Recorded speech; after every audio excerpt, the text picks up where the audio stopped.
Halo sahabat Kapas, berjumpa kembali bersama saya Pendeta Widodo Purwanto dalam program Kapas. Keluarga Allah pasti akan ke surga. Kami senang Anda boleh bergabung kembali dengan kami dalam program yang menyajikan diskusi seputaran pernikahan dan rumah tangga untuk membantu keluarga Kristen bahagia di dunia ini dan tentunya bersiap ke surga. Kali ini kita akan membahas satu topik yang sangat penting dan menarik dengan judul Keluarga dan Pemimpin Muda dalam Gereja. Jalan-jalan ke Jakarta, jangan lupa naik Kopaja. Orang muda kebanggaan keluarga, orang muda pemimpin gereja.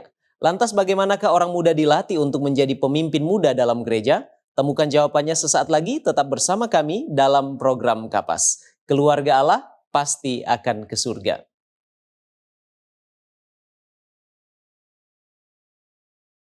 Masih bersama kami dalam program Kapas dan untuk membahas topik kita yang sangat menarik kali ini, saat ini sudah hadir dan terhubung dengan kami secara daring narasumber kita, yaitu keluarga Sakul Manansang.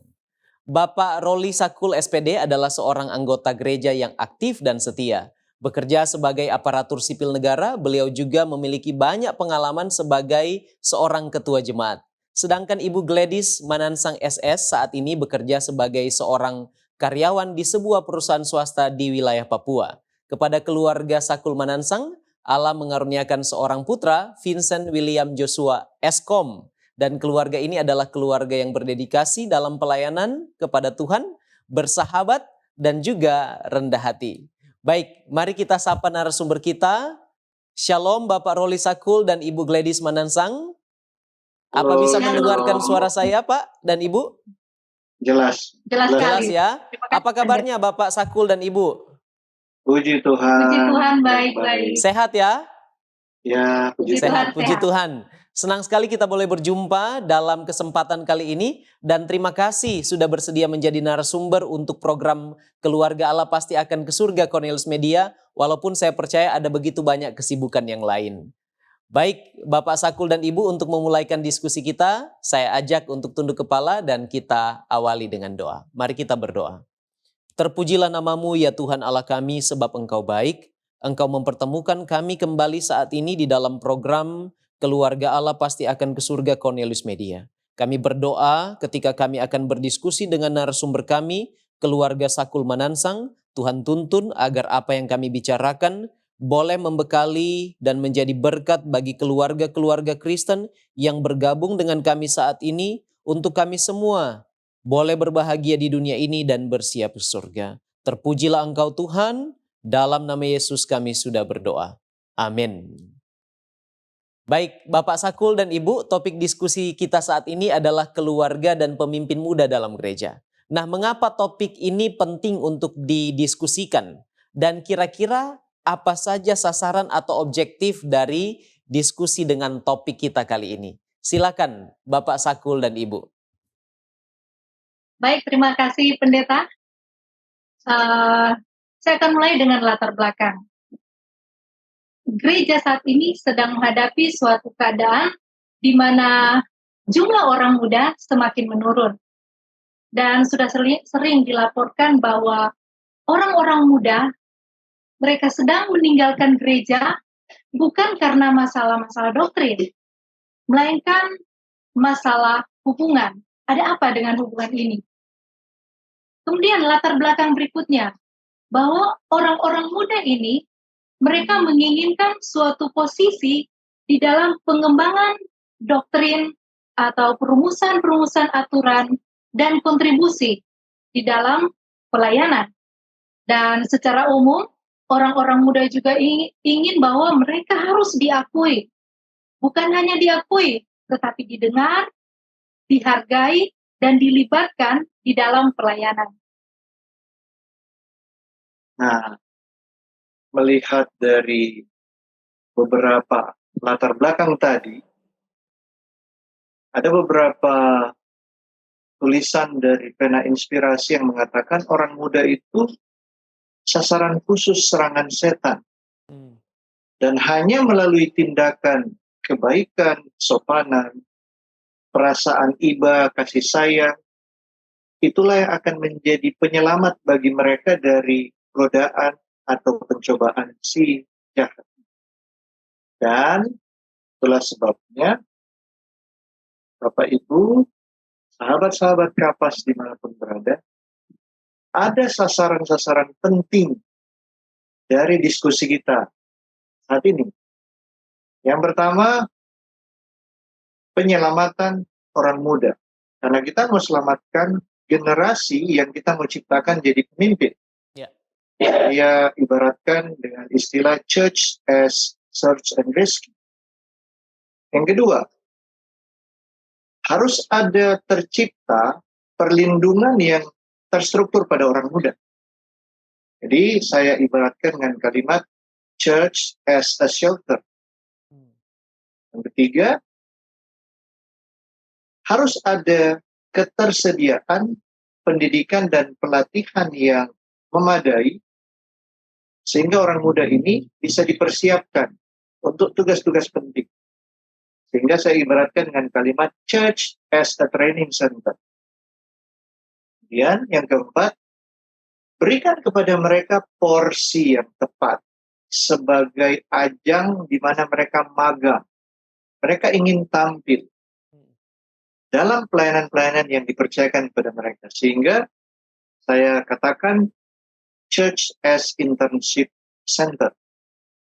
Dan yang kelima, mempercayakan kepemimpinan itu kepada mereka. Sehingga church as a field training. Mereka diberikan kesempatan. Itu tujuan sasaran. Terima kasih. Baik, terima kasih. Jelas sekali ya. Jadi dari latar belakang dan fakta yang ada bahwa orang muda ini adalah generasi penerus bagi gereja yang menurut pena inspirasi tadi Bapak katakan menjadi sasaran ya, serangan si jahat. Dan kalau memang sasaran-sasaran tadi tidak dikemukakan, maka bisa jadi akan tidak ada terus pemimpin gereja di masa depan. Terima kasih Bapak dan Ibu. Nah sekarang apa kaitan antara keluarga dan pemimpin muda dalam gereja yang sementara kita bicarakan ini? Silakan. Baik, terima kasih Pendeta. Ini pertanyaan yang sangat menarik ya. Kita berbicara mengenai seorang pemimpin.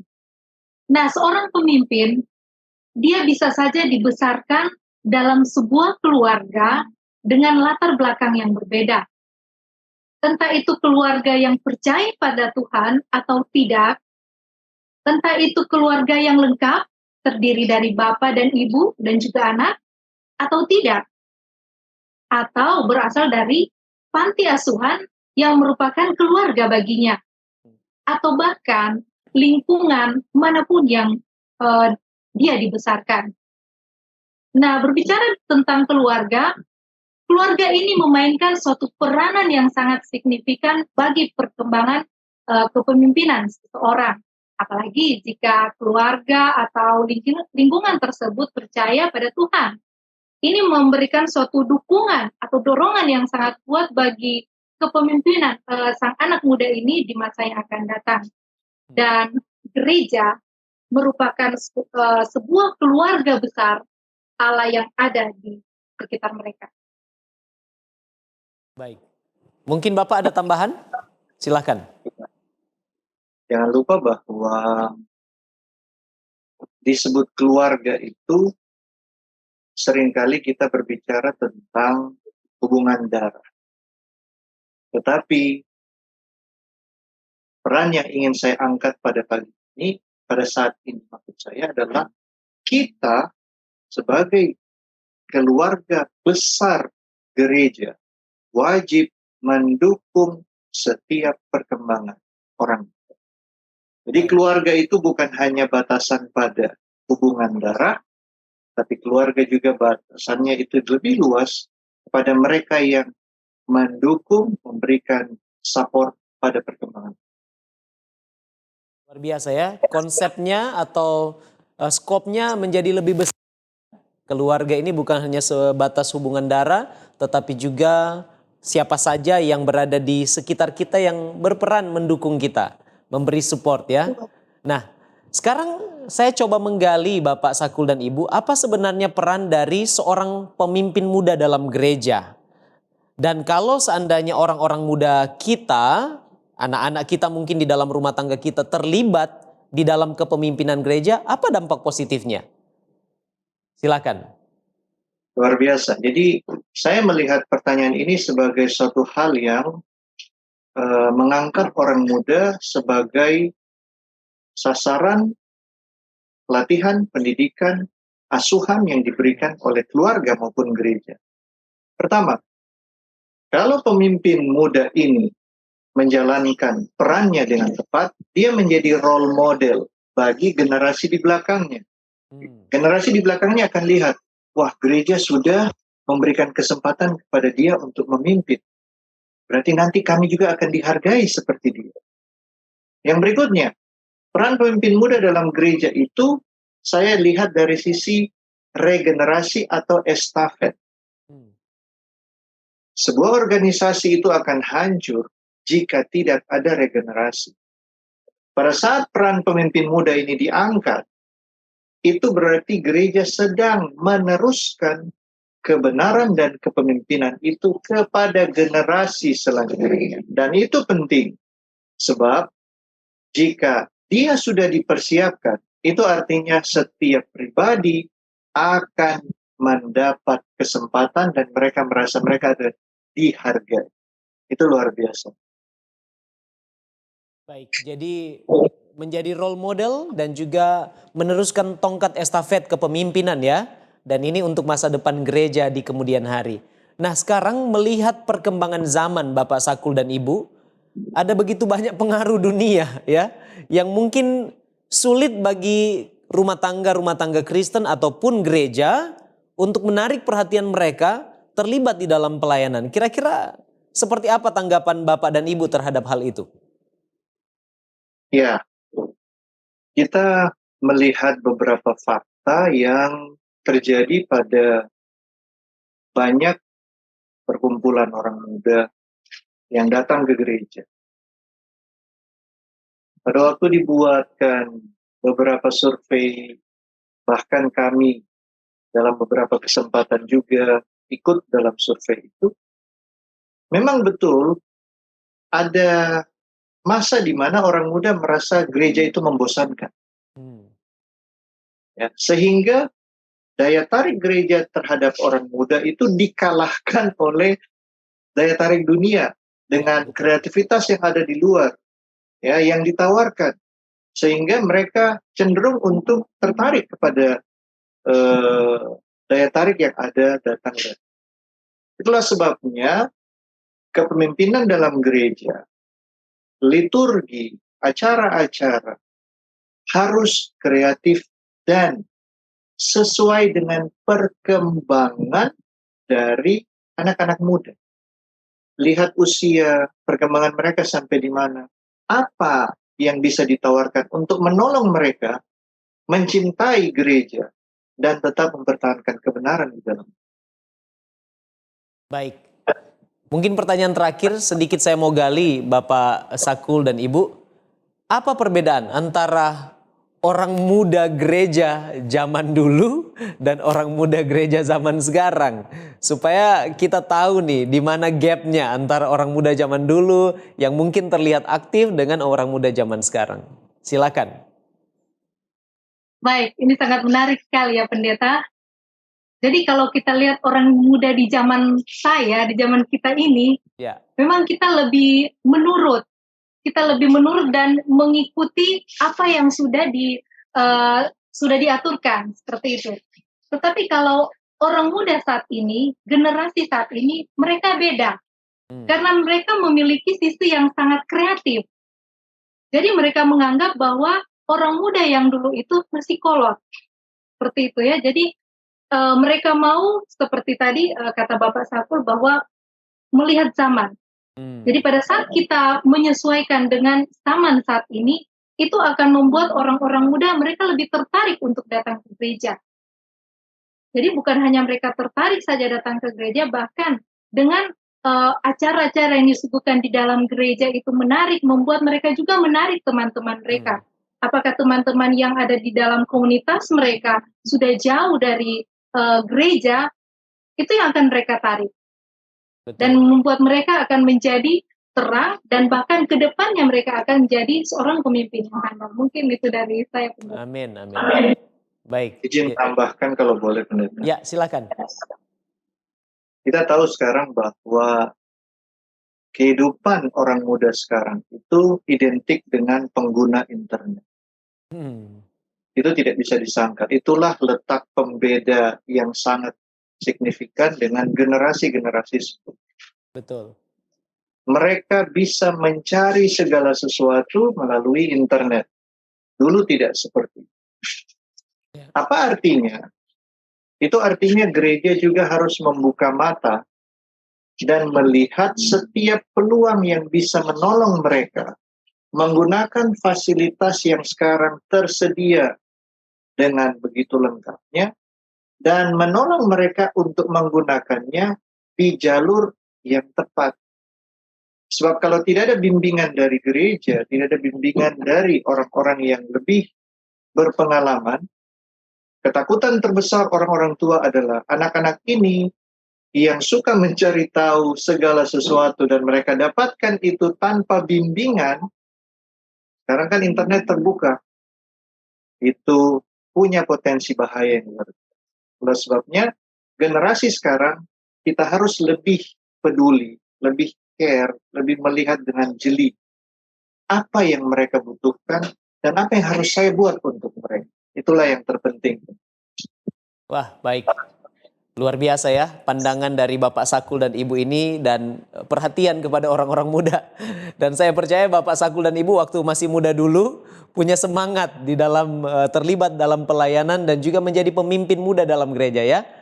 Baik, Bapak Sakul dan Ibu, kita akan jeda sejenak. Dan sahabat Kapas jangan beranjak dulu sebab setelah yang satu ini kita akan membahas lebih dalam lagi tentang keluarga dan pemimpin muda dalam gereja. Kami akan kembali sesaat lagi dalam program Kapas. Keluarga Allah pasti akan ke surga.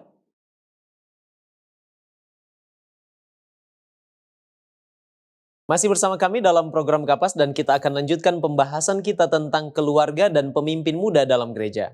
Kembali bersama saya Bapak Sakul dan Ibu. Bapak Sakul dan Ibu masih bisa mendengar suara saya ya?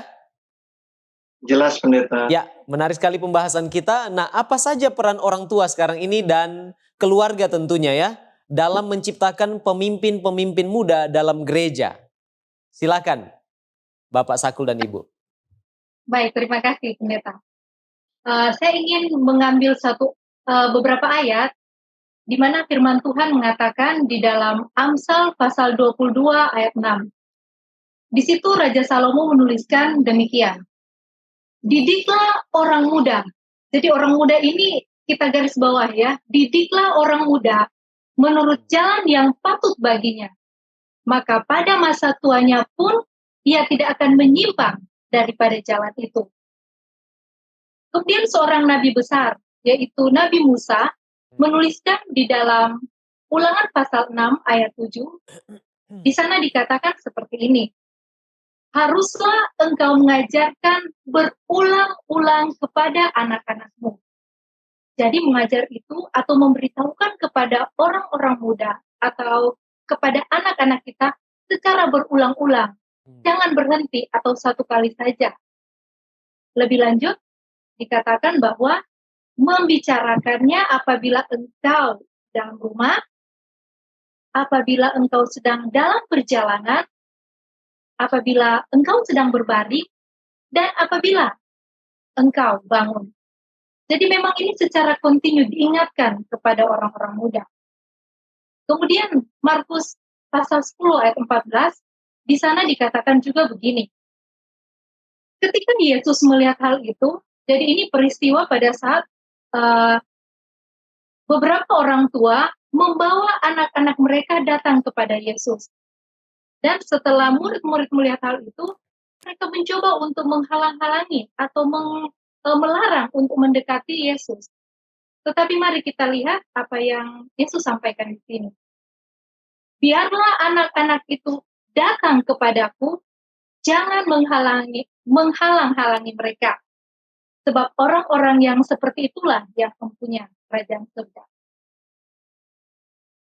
Ya, jadi dilihat dari 3 ayat tadi, dengan tegas firman Tuhan katakan bahwa peran orang tua itu selain mendidik, ya, mengajarkan berulang-ulang, ada sisi juga di mana seringkali orang tua mungkin karena ada perasaan bosan atau ada hal-hal lainnya yang membuat tidak enak hati, mereka halangi anak-anak tidak usah aktif di gereja, tidak usah aktif dalam kegiatan ibadah dan lain-lain.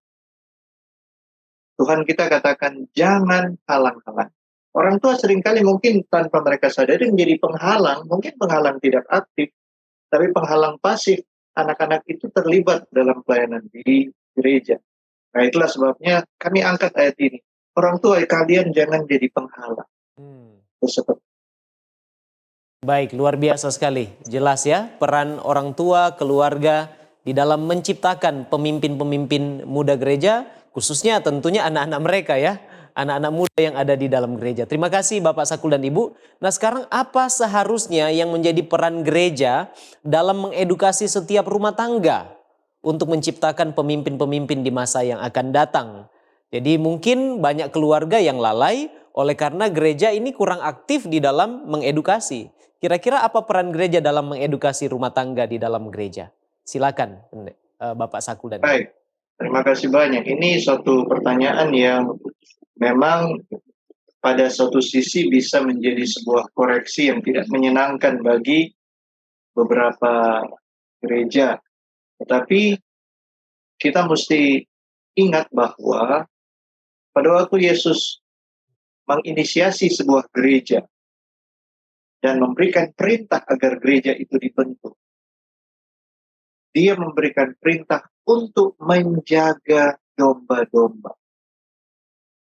Dia katakan, jaga itu domba, jaga itu kawanan. Begitu Yesus naik ke surga, perintah yang sama pun diberikan oleh Paulus.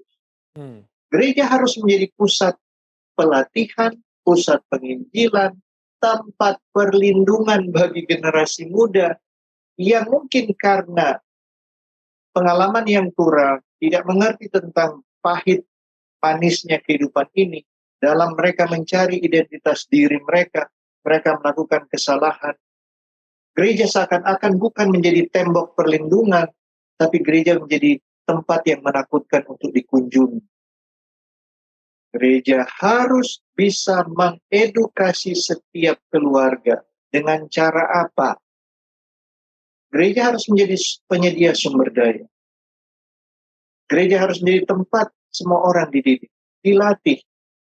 Para pemimpin di gereja harus menjadi mentor. Mereka harus bisa menjadi sahabat terpercaya. Banyak kali orang muda justru takut jika melihat pendetanya, takut melihat pimpinannya. Aduh, nanti kalau saya dengan dia, nanti akan ketahuan saya punya kekurangan, saya punya kesalahan. Dia sudah lihat saya begini. Sehingga pemimpin gereja tidak menjadi sahabat yang dimana mereka bisa curhat, tempat mereka menyampaikan isi hati. Sehingga gereja tidak menjadi shelter, tapi gereja menjadi tempat yang menakutkan. Itu tidak boleh terjadi. Para pimpinan di jemaat, di gereja harus menjadi pendengar setia bagi setiap keluhan. Kenapa? Setiap anggota jemaat itu adalah aset berharga dalam penginjilan. Dan gereja harus menjalankan perannya, menuntun setiap orang muda ke kaki Yesus, Juru Selamat mereka. Ini sangat penting. Dan peran ini adalah peran semua sebagai gereja. Dan tadi saya sudah angkat gereja sebagai keluarga besar Allah. Baik. Baik, Bapak Sakul dan Ibu, jelas sekali ya bahwa ini tidak boleh diabaikan oleh gereja ya atau jemaat ya.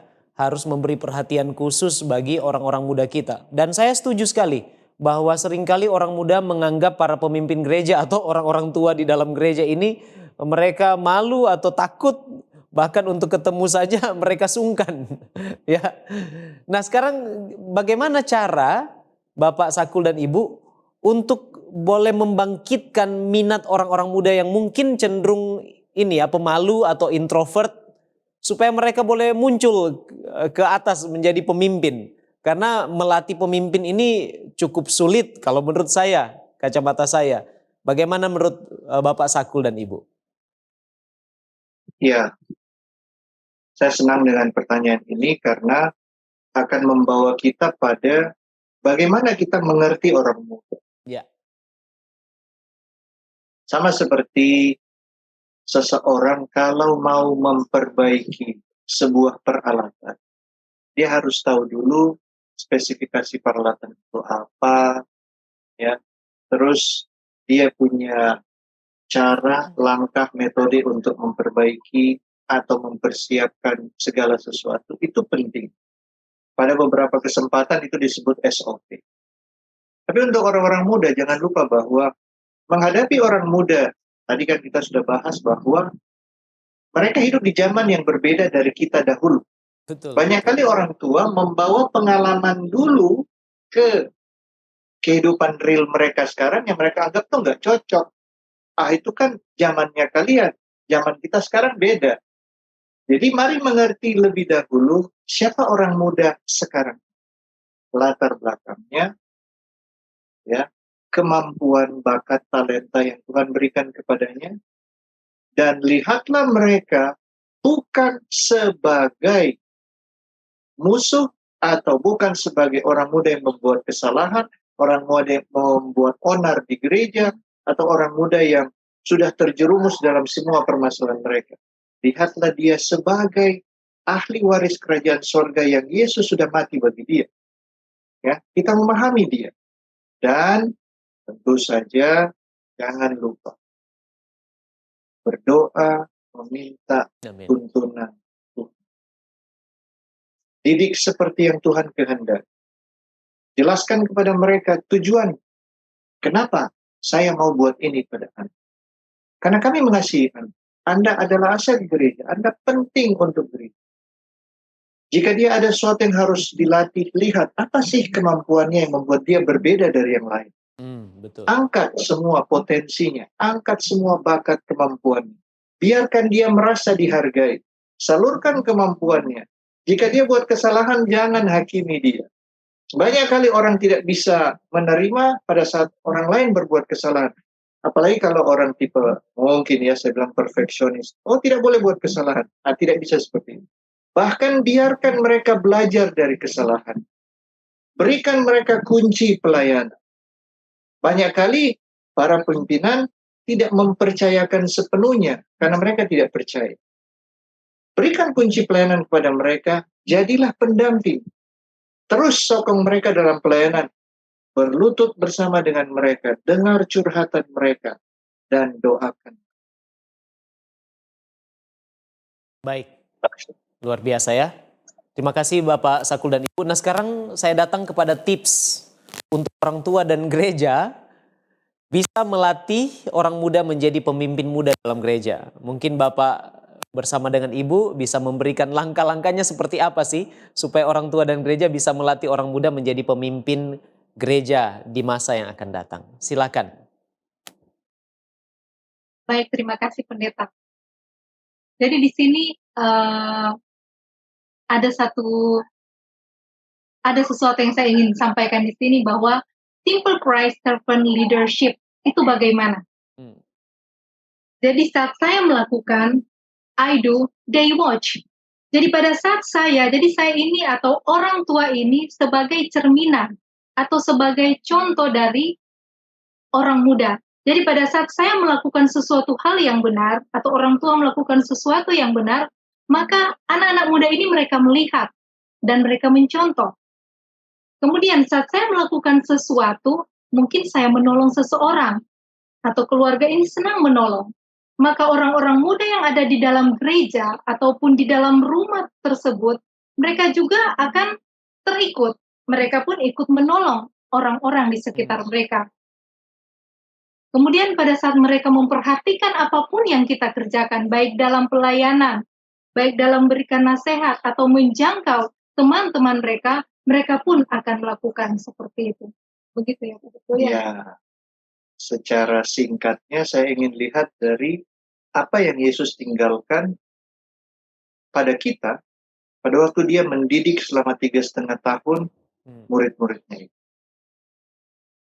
Dia tahu bahwa mereka tidak semuanya mendapat edukasi formal yang lengkap. Jadi apa yang dia buat? Setiap kali dia melakukan, dia minta mereka untuk memperhatikan. Lihat apa yang saya lakukan. Pada beberapa kesempatan yang lain, dia mengatakan, setelah kamu lihat apa yang saya lakukan, mari bantu saya, mari terlibat dalam apa yang saya lakukan, sehingga kau memahami apa yang saya lakukan. Dia berikan kesempatan mereka ikut melayani. Ada masa di mana dia melihat pelatihan itu cukup, sekarang dia bilang, saya percayakan kalian yang lakukan. Pada waktu kalian lakukan, ada sesuatu yang kalian rasa kurang, minta tolong ke saya ada di samping kalian. Jadi mereka ikut melakukan. Tepat ketika dia melihat mereka sudah sanggup melakukannya, dia utus mereka pergi. Dia tidak ikut mereka. Dia beri kepercayaan sepenuhnya. Kalian pergi, saya utus, nanti saya perhatikan. Jika kalian butuh sesuatu, saya ada. Tapi saya tidak ikut dengan kalian. Sahabat-sahabat Kapas, sederhananya seperti itu. Kepemimpinan di gereja itu harus bisa dilihat oleh orang-orang muda. Ada masa di mana kita harus melibatkan mereka. Mari, lihat bagaimana kepemimpinan ini berjalan. Ada masa di mana kita harus memberi mereka kepercayaan sambil kita awasi. Dan ada masa di mana kita harus memberi kepercayaan sepenuhnya mereka melakukannya. Dan kita melihat hasil kerja. Kira-kira seperti itu. Baik, puji Tuhan. Jadi menjadi contoh dan yang bisa dilihat dan juga menjadi mentor ya. Yang terus-menerus menemani mereka, memberi tuntunan kepada mereka. Puji Tuhan. Terima kasih Bapak Roli Sakul dan Ibu Gladys Manansang untuk informasi yang sangat penting yang sudah dibagikan sehubungan dengan keluarga dan pemimpin muda dalam gereja. Kami akan kembali setelah jeda yang berikut ini. Tetap bersama kami dalam program Kapas.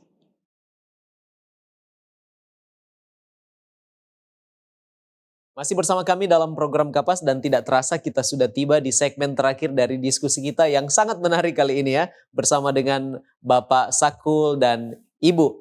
Nah, Bapak Sakul dan Ibu, saya penasaran pendapat Bapak dan Ibu tentang seorang pemimpin.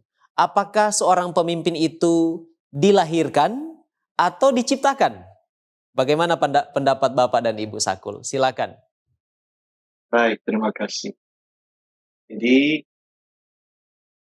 bagi kami, pemimpin itu ada yang memang memiliki bakat alami yang dikaruniakan oleh Tuhan dalam kehidupan.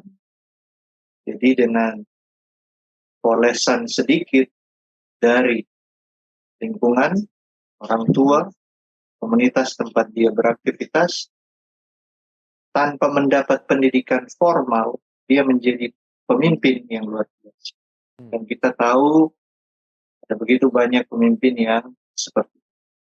Tapi apapun itu, tidak seorang pun yang bisa menjadi pemimpin tanpa pelatihan, tanpa mendapat dukungan, tanpa mendapat banyak masukan dari lingkungan, tempat dia berada, keluarga, support dari para pemimpin. Jadi saya lebih cenderung pada pemimpin bisa diciptakan. Ya, walaupun ada tipe orang yang bukan leader, tetapi dia follower. Tersebut. Tapi setiap orang diberi kesempatan untuk memimpin. Terima kasih. Baik, terima kasih. Jadi Bapak Sakul mengakui bahwa ada orang-orang tertentu yang karunia alami mereka yang diberikan Tuhan sebagai seorang pemimpin ya. Tetapi lebih cenderung kepada pemimpin itu adalah diciptakan melalui pelatihan, masukan dan lain sebagainya, sarana dan prasarana yang ada untuk menjadikan seseorang itu pemimpin. Nah sekarang bagi keluarga dan gereja mungkin dalam melatih orang muda menjadi pemimpin dalam gereja, apa yang tidak seharusnya dilakukan atau salah dilakukan baik oleh orang tua ataupun oleh gereja. Ini tidak boleh dilakukan tetapi mungkin sering dipraktekkan Bapak Sakul dan Ibu. Kira-kira hal-hal seperti apa? Silakan. Baik, terima kasih Pendeta. Pertanyaan ini sangat menarik sekali ya. Nah, untuk menjawab pertanyaan ini, kita wajib mengerti dulu siapa orang muda kita dan sudah sampai di mana perkembangan pribadinya. Kemudian kita harus mengetahui juga bagaimana latar belakang keluarganya dan nilai-nilai budaya apa yang sudah ditanamkan pada dia, kemudian pendidikannya, Ya. serta komunitas dalam pergaulannya, dan tentu masih banyak hal-hal lain yang wajib kita mencari tahu lebih dahulu. Nah, setelah kita mengetahui semuanya itu, barulah kita punya dasar untuk melakukan hal-hal yang wajib dan hal-hal yang tidak wajib.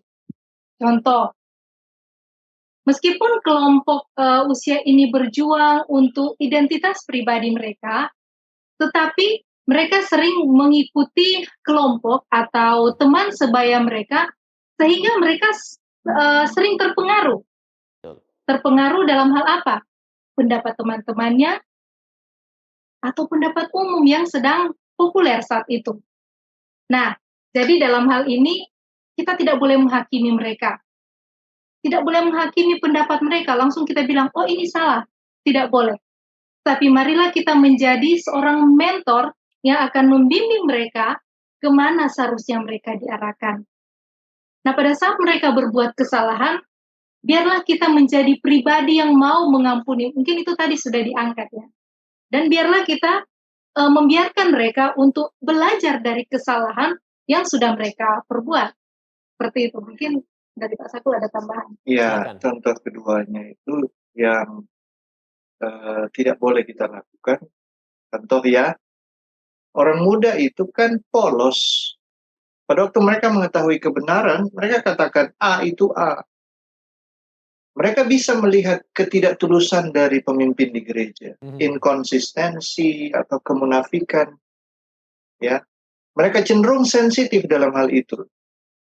Orang-orang tua, gereja, harus menjadi pendengar yang baik. Tidak boleh langsung mengatakan, kamu siapa? Kamu baru lahir kemarin kok. Ini yang kami katakan ini harusnya begini. Memang, berulang kali, para pemimpin, A itu bisa dibilang B karena situasi kondisi yang harus diselamatkan. Tapi orang muda kadang melihat A itu A. Jadi, marilah menjadi seorang yang bisa menuntun orang muda melihat kebenaran yang sesungguhnya. Ya. Kita tidak boleh melepas tanggung jawab atau menutupi kesalahan dengan munafik. Biarkan mereka menemukan kesalahan di gereja. Biarkan. Tapi latih mereka untuk bukan hanya menemukan kesalahan, tapi menemukan jalan keluar. Aktifkan mereka untuk menjadi penemu dan pemberi jalan keluar. Setelah itu, bawa mereka untuk menjadi pengampun seperti Tuhan mereka. Jadi ada banyak hal sebenarnya yang tidak boleh gereja lakukan. Tetapi saya lebih cenderung pada mari perbanyak apa yang gereja harus lakukan untuk menciptakan pemimpin.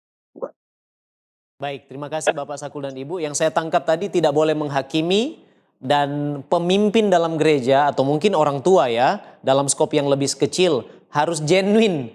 Jangan dibuat-buat lah. Jangan sampai menutupi kesalahan dengan kemunafikan. Itu yang saya tangkap dari Bapak Sakul dan Ibu apa yang disampaikan tadi. Nah, sekarang apa yang Alkitab atau Roh Nubuat katakan tentang keluarga dan pemimpin muda dalam gereja? Tadi sudah ada beberapa ayat. Mungkin ada tambahan lagi dari Pena Inspirasi atau dari Alkitab, silakan Bapak dan Ibu.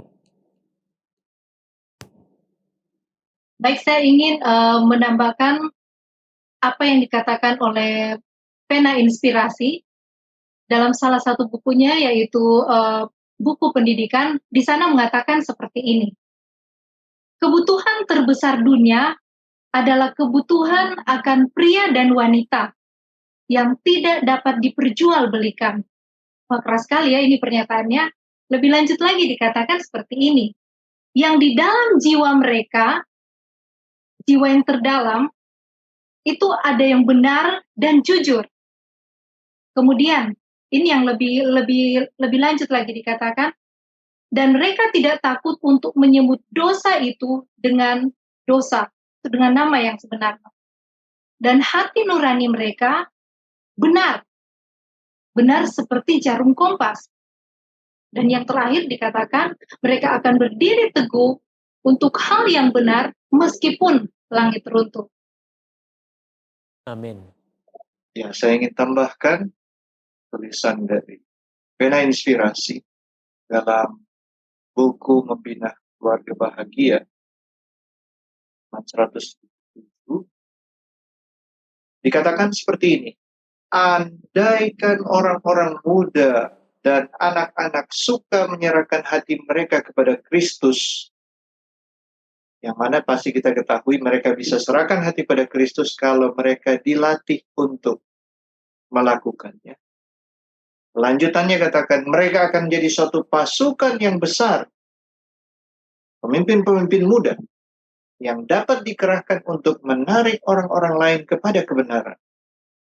Tapi janganlah para ibu bapak membiarkan pekerjaan ini dilaksanakan oleh jemaat sendiri. Itu harus jadi sebuah kerjasama, sebuah kolaborasi. Seperti itu. Jadi ini merupakan tanggung jawab bersama. Karena kita sedang membawa sebuah generasi, berikut generasi yang berikutnya, sampai tiba di dalam kerajaan. Amin. Puji Tuhan. Luar biasa pena inspirasi yang sudah diangkat pada episode kali ini, dan luar biasa ini ya, kita harus punya integritas ya. Harus tetap teguh berdiri dalam kebenaran walaupun langit runtuh, dan kita harus memberi legasi kepada orang-orang muda kita supaya mereka boleh menjadi penerus-penerus, pemimpin-pemimpin yang punya integritas. Nah, terima kasih Bapak Sakul dan Ibu. Sebagai penutup, apa kesimpulan dan mungkin boleh memberikan closing statement dari diskusi kita? Silakan Bapak Sakul dan Ibu. Baik, mungkin closing statement pada saat ini, saya ingin bacakan sebuah ayat yang sangat menarik sekali. Terdapat di dalam Mazmur pasal 127 ayat 4. Di sana dikatakan demikian.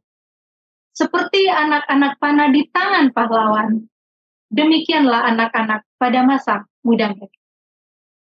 Dari ayat tadi, orang tua adalah pahlawan itu yang akan menembakkan anak-anak panah itu. Anak-anak panah itu di tangan yang tepat akan menjadi superhero yang dipakai Tuhan dalam menyelamatkan sesama manusia, baik di dunia ini sampai tiba di dunia yang akan datang. Sehingga program ini, Kapas, keluarga Allah pasti akan ke surga. Amin. Puji Tuhan. Sahabat Kapas, kita sudah mendengarkan penjelasan yang begitu menarik dan bermanfaat yang kami percaya sudah membekali sahabat Kapas sehubungan dengan keluarga dan pemimpin muda dalam gereja. Dan untuk mengakhiri diskusi kita, bolehkah Bapak Roli Sakul akan berdoa untuk kita sekalian? Silakan Pak. Mari kita berdoa. Segala puji syukur, hormat, kemuliaan hanya padamu Tuhan, penguasa langit dan bumi, pencipta kami. Terima kasih kami boleh berbincang dalam program Kapas untuk menolong para keluarga Allah dan gereja Allah untuk mempersiapkan suatu generasi orang muda yang bukan hanya berguna bagi pekerjaan Tuhan di dunia ini, tetapi bisa membawa setiap orang yang melihat Kristus sebagai juru selamat dan dibawa pulang ke surga. Amin. Terima kasih banyak ya Tuhan. Terpuji Engkau dari kekal sampai kekal.